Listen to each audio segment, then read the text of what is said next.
Dalam segmen Sembang Player pada kali ini, kita nak sembang pasal seorang pemain bola sepak legenda. Satu-satunya pemain pertahanan yang telah berjaya memenangi Ballon d'Or. Sebab selalunya Ballon d'Or ni striker je dapat. Tapi dia adalah satu-satunya pemain bola sepak yang bermain dekat posisi pertahanan yang berjaya menang Ballon d'Or. Dan dia adalah Fabio.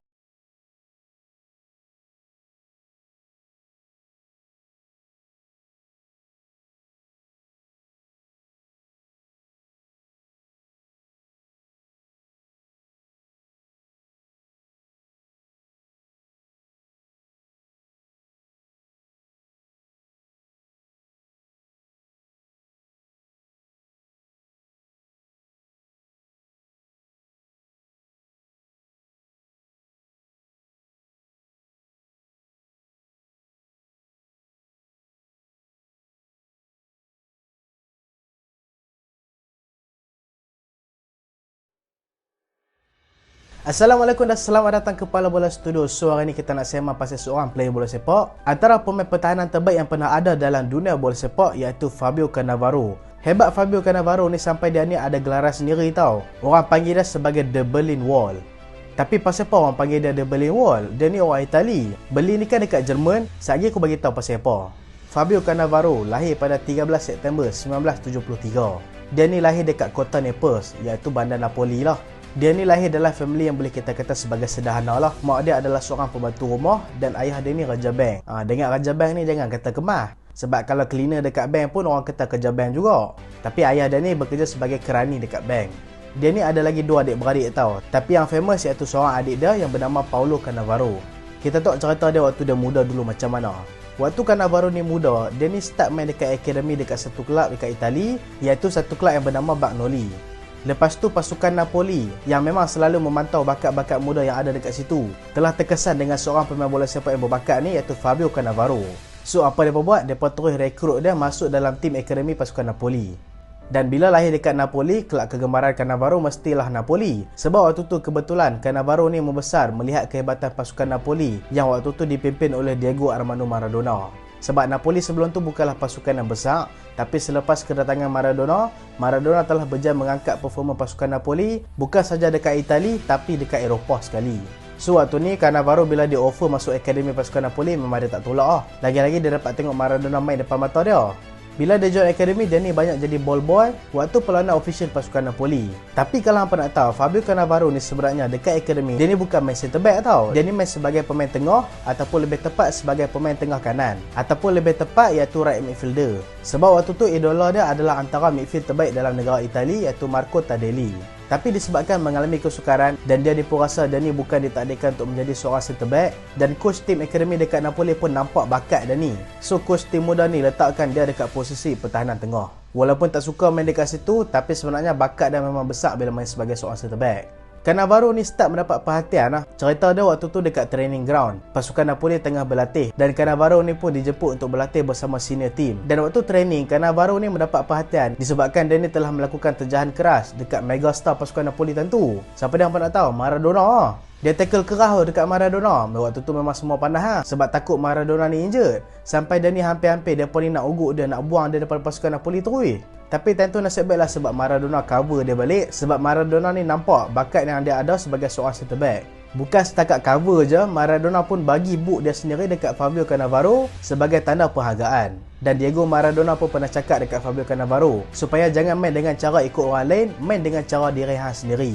So itulah cara permainan Fabio Cannavaro. Kalau hampa nak kenal Fabio Cannavaro ni cara permainan dia ni walaupun memiliki poster ketinggian 176 cm, kalau dekat Malaysia ni kira tinggi lah. Awet-awet Malaysia ni memang cukup suka lah atas 170 ni. Tapi kalau nak main center back dekat liga-liga Eropah, lagi-lagi waktu tu dekat Liga Itali. Liga Itali waktu tu adalah liga terbaik dekat dunia tau. So waktu tu kalau hang jadi pertahanan, hang kena berhadapan dengan striker yang betul-betul tajam macam Ronaldo Nazario, Zlatan Ibrahimovic, Hernan Crespo, Andriy Shevchenko, macam-macam lagi striker hebat yang ada dekat Liga Itali waktu tu. So kalau hang berketinggian 176 cm dan hang ni tak besar, hang ni memang susah gila lah nak jadi center back yang hebat dekat situ. Tapi Fabio Cannavaro membuktikan yang size doesn't matter. Sebab Fabio Cannavaro ni dia ada speed dan dia ni memiliki kemampuan header yang cukup bagus. Dan menyedari dengan fizikal dia yang kecil, dia berjaya cover balik dengan berjaya menganalisa game dengan cukup baik.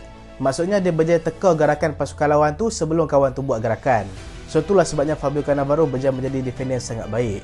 Dan pada 7 Mac 1993, Fabio Cannavaro telah berjaya buat debut bersama pasukan Napoli ketika berhadapan dengan pasukan Juventus. Waktu tu mereka kalah 4-3. Tapi sayang waktu Fabio Cannavaro dah buat debut dengan pasukan Napoli, waktu tu Napoli dah tak kuat macam dulu dah. Dan waktu tu Maradona pun dah kena tangkap dah. Sebab apa? Sebab waktu tu Maradona ditangkap disebabkan penyalahgunaan dadah. Walaupun waktu tu Napoli dah tak kuat dah, tapi Fabio Cannavaro tetap menampilkan performa yang baik. Tapi baru semusim dia main sebagai senior player dekat pasukan Napoli.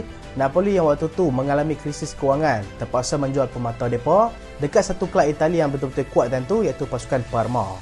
Parma dulu bukan macam Parma lah ni. Parma lah ni memang tak kuat lah. Parma dulu adalah satu pasukan yang boleh kata antara pencabar title dalam setiap competition. Dan dekat Parma ni lah dia membentuk gandingan yang cukup hebat dengan seorang lagi pemain pertahanan yang betul-betul kerah daripada Perancis. Dan di backup pula oleh seorang goalkeeper yang cukup mantap tentu, iaitu Gianluigi Buffon. So waktu tu pasukan Parma telah berjaya membentuk gandingan pertahanan yang cukup mantap. Bukan saja dekat Itali, malah dekat Eropah sekali. Dan sepanjang dekat Parma, dia ni telah berjaya bawa pasukan Parma ni menjuarai UEFA Cup sekali, Coppa Italia 2 kali dan Super Coppa Italia sekali.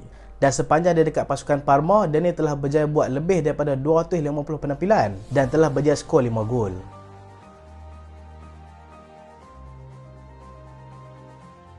Tapi sayang tentu Parma mengalami kejatuhan. Waktu tu mereka ni tengah mengalami krisis kewangan juga, so mereka terpaksa jual Fabio Cannavaro sekali lagi. Waktu tu pasukan yang datang untuk beli Fabio Cannavaro bukan pasukan calang-calang, iaitu pasukan Inter Milan. Inter Milan yang baru saja terlepas Scudetto kepada pasukan Juventus. So waktu tu Inter Milan memang bertekad mereka nak overhaul tim mereka. Mereka datangkan antara back yang terbaik dekat Serie A, iaitu Fabio Cannavaro. Mereka datangkan dengan nilai 23 juta euro tau. Musim pertama dia dekat Inter Milan boleh kata baik juga, tapi tetap gagal untuk dapatkan Scudetto.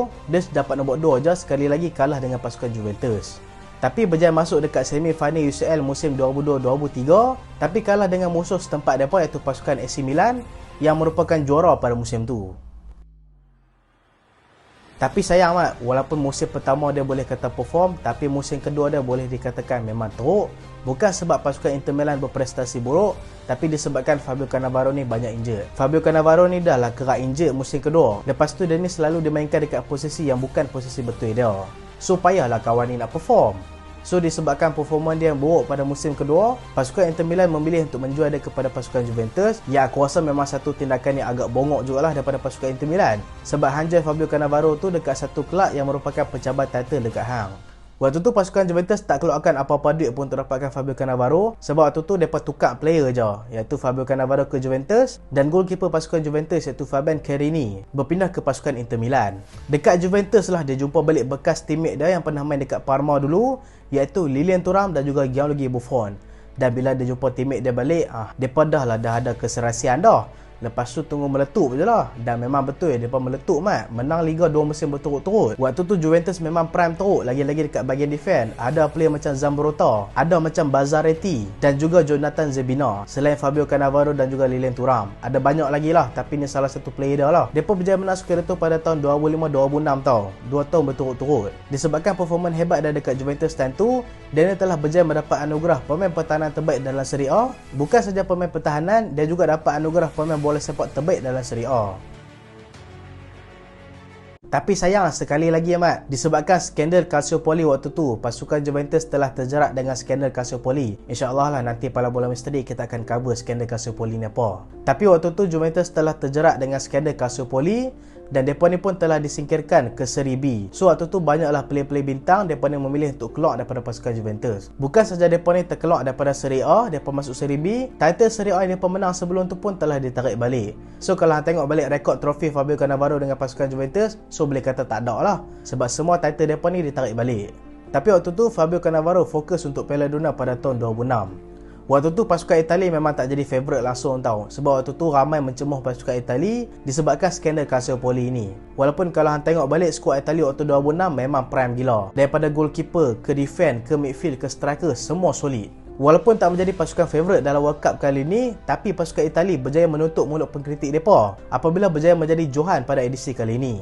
Berjaya melepasi group stage yang ada pasukan seperti Republic Czech, USA dan juga Ghana. Lepas group stage sebagai top group, dekat round 16 mereka kalahkan pasukan seperti Australia. Dekat quarter final mereka kalahkan pasukan Ukraine. Dekat semi final mereka kalahkan Jerman. Dan dekat final mereka kalahkan pasukan France. Ingat tak yang Zidane taduk Materazzi tu? Itulah World Cup yang Itali menang waktu Fabio Cannavaro jadi kapten.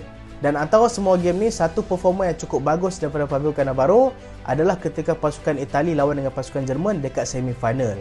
Waktu tu pasukan De Panzer terpaksa mengakui kekalahan dengan pasukan Itali dengan kekalahan 2-0. Bukan setakat pasukan Itali berjaya skor 2-0, tapi pertahanan pasukan Itali memang sangat-sangat susah untuk ditembus, lagi-lagi ada Fabio Cannavaro. Hebat performa Fabio Cannavaro dalam game ni sampai peminat-peminat Jerman dan juga peminat bola sepak dunia menggelar dia ni sebagai The Berlin Wall. Itulah sebabnya dia dapat gelaran The Berlin Wall ni. Dan selepas menjadi juara Piala Dunia pada tahun 2006, Fabio Cannavaro ni telah memilih untuk meninggalkan pasukan Juventus yang waktu tu tengah dilanda krisis untuk sertai pasukan terbaik dekat Eropah tentu, iaitu pasukan Real Madrid. Pindah dengan harga 7 juta euro sahaja. Tapi walaupun main dengan harga yang murah, Fabio Cannavaro ni telah berjaya membentuk gandingan pertahanan yang cukup baik dekat pasukan Real Madrid. Pernah bergandingan dengan Hal Guerra, pernah bergandingan dengan Gabriel Heinze dan juga Pepe.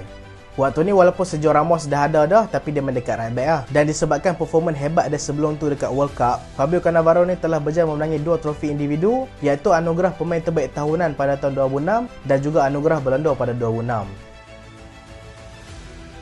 Dan setakatlah dia adalah satu-satunya pemain bola sepak yang berjaya memenangi Ballon d'Or sebagai seorang pemain pertahanan. Pemain kedua yang paling hampir untuk dapatkan anugerah ni adalah Virgil van Dijk, tapi tak dapat tentu. Dan pada hujung musim 2009-2010 tentu, dekat hujung-hujung kontrak, Real Madrid telah mengumumkan yang Fabio Cannavaro ni takkan sambung kontrak dia dekat pasukan Real Madrid. Waktu tu Fabio Cannavaro ni mendapat tepukan gemuruh daripada fan-fan pasukan Real Madrid, dan salah satu media surat khabar terkenal iaitu Marca telah meletakkan Fabio Cannavaro ni dalam best 11 antara pemain terbaik yang datang luar daripada Spanyol. So selepas meninggalkan pasukan Real Madrid, Fabio Cannavaro telah memilih untuk kembali ke bekas kelab dia iaitu pasukan Juventus. Dan bila mula-mula dia main dekat Juventus, dia telah membentuk gandingan yang cukup baik dengan pemain-pemain defender Juventus time tu seperti Martin Caceres dan Giorgio Chiellini. Tapi permulaan baik tu je sekejap je, lepas tu dia ni mengalami kemerosotan prestasi dan lagi buruk Fabio Cannavaro ni tak pernah dapat prestasi dia disebabkan kecederaan. Dan kalau hampa nak tahu, sebenarnya fan-fan Juventus sejak kali pertama dia jejak kaki dekat Juventus balik, iaitu kali kedua dia main dekat Juventus ni, fan-fan Juventus memang tak suka dah dekat dia. Sebab iyalah dia tinggalkan pasukan Juventus terkapal-kapal tentu, tiba-tiba main balik dekat pasukan Juventus, macam tak ada apa. So disebabkan hubungan buruk dia dengan fan-fan Juventus tentu, dengan prestasi dia semakin menurun, dia ni dicemuh oleh fan-fan Juventus. Dan Juventus musim tu telah menghabiskan Liga dekat tanggal ke-7. Dan waktu tu Juventus memilih untuk lepaskan dia, dan Fabio Cannavaro pun bagi tahu dia nak join Napoli. Tapi waktu tu Napoli tak attempt untuk sign dia, dan disebabkan tak ada attempt signing daripada kelab-kelab dekat Eropah, Fabio Cannavaro just ada pilihan daripada kelab dekat Liga UAE, iaitu pasukan Al Ahly. Waktu tu dia pindah dekat pasukan tu selepas Piala Dunia pada tahun 2010. Dan dekat situ dia telah sign kontrak 2 tahun dan telah main 16 kali bersama kelab tu. Dan selepas dia ni nampak jalan bola sepak untuk karier dia ni dah done, so dia ni akhirnya mengumumkan persaraan dia pada Julai pada tahun 2011. Waktu tu dia ni umumkan persaraan bukan sahaja disebabkan tentu dia ni telah mengalami kecederaan teruk dekat bahagian lutut dia. Doktor pun tentu bagi tahu hang tak boleh main dah lah, hang main latu-latu je lah kat rumah. So itulah dia berhenti main bola sepak, dia bersara. Dan selepas bersara, Fabio Cannavaro ni memilih untuk menjadi jurulatih pasukan bola sepak. Dia mulakan dengan menjadi asisten dekat pasukan Al Ahly. Lepas tu dia sertai pasukan gegasi dekat China iaitu pasukan Guangzhou Evergrande dan berpindah ke banyak kelab sebelum menguruskan pasukan negara China sendiri. Dalam ni kalau hampa nak tahu, Fabio Cannavaro telah menjadi seorang coach dekat pasukan kelab Itali iaitu pasukan Benevento. Dan kelab yang terakhir dia latih adalah pasukan Benevento sebelum dipecat disebabkan pasukan Benevento ni tersingkir. So itulah cerita pasal Fabio Cannavaro, satu-satunya pemain pertahanan bola sepak yang berjaya memenangi anugerah Ballon d'Or disebabkan performan hebat dia. Fabio Cannavaro telah membuktikan yang pemain pertahanan bertubuh kecil pun boleh menjadi seorang pemain pertahanan yang hebat. Bukan pemain pertahanan yang hebat saja, malah menjadi yang terhebat dekat atas padang.